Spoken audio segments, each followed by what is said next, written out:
Good morning, world, and welcome to Mission Cristiano La Gloria de Dios in Carabayllo. It's been over a year since I gave you an update, so I thought it was time to kind of revisit where we were and show you some of the progress that we had made.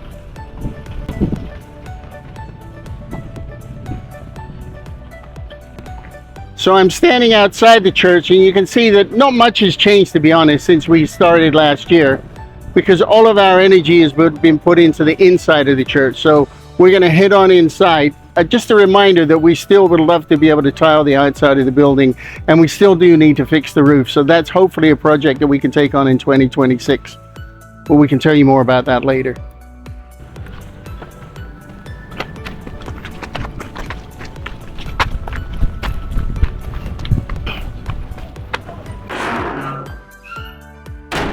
So here we are in the main sanctuary on the ground floor, and as you can see, if you remember last year's color scheme, we've changed everything in here. Everything's been repainted, mainly in honor of the 25th anniversary service that we just finished a couple of weeks ago.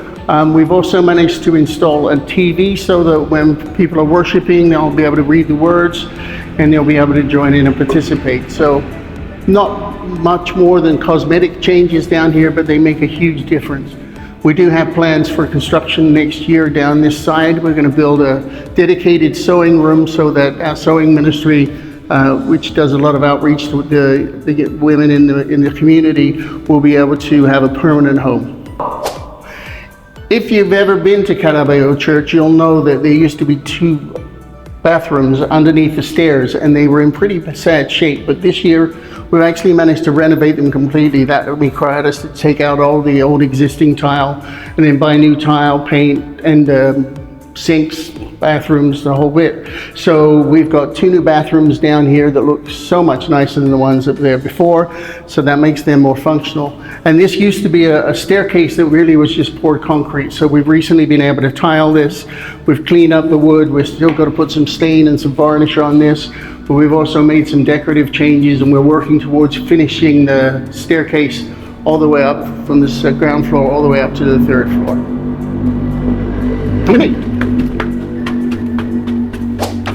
If there's one area of the church that we're particularly proud of with our construction team, it's the 2nd floor. Last year's video showed some ladies cooking for a multitude of people using pots on a concrete floor. And before that, even if you go back a few years, this entire area was just a wide open space. So we've now managed to finish almost all of it. So you can see that we've managed to tile the entire place.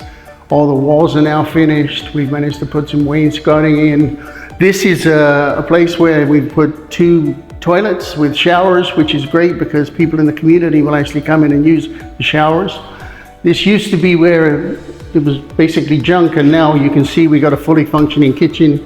The ladies asked for these super wide sinks so that they could use a place to get their big pots in, and we managed to put that in for them. They've got a new stove, new fridge, and some new cabinetry. This is all stuff that we're still working on. There would eventually be some uppers that will go along the top of there, but we're waiting on some funding to do that. So this has been an amazing experience to see this all come together, and we're very excited about it. But that's not all. There's still more to show on the 2nd floor.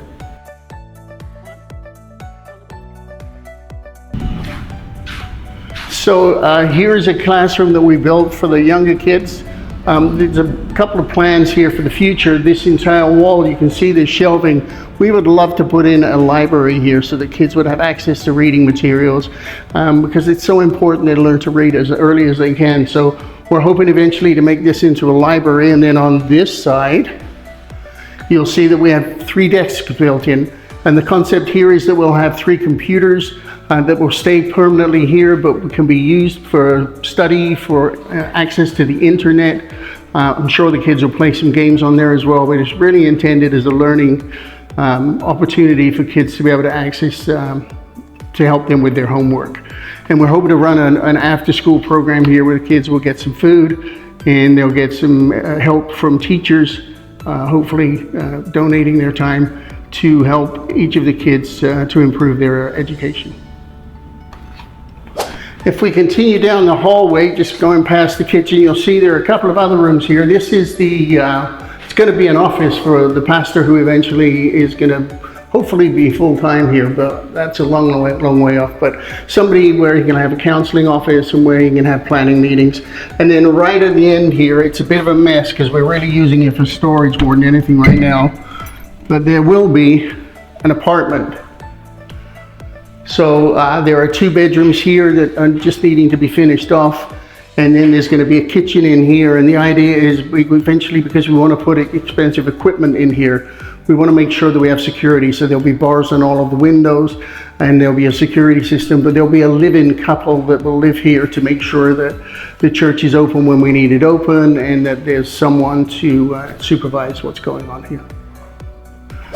So that's the 2nd floor, but we've still got more to show you. So why don't you come on, head up to the 3rd floor and we'll see what's going on up here.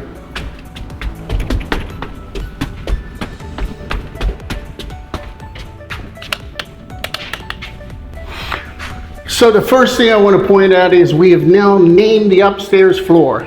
So Jorge's team here, they come together every Saturday, they're working with youth, and they've developed a program called Express Art. And so I wanted to kind of differentiate it, make it different from anything in the neighborhood. So we created this sign, which is actually neon, and so that welcomes the kids every Saturday morning when they come up here. It's just something special for them to kind of define their own space.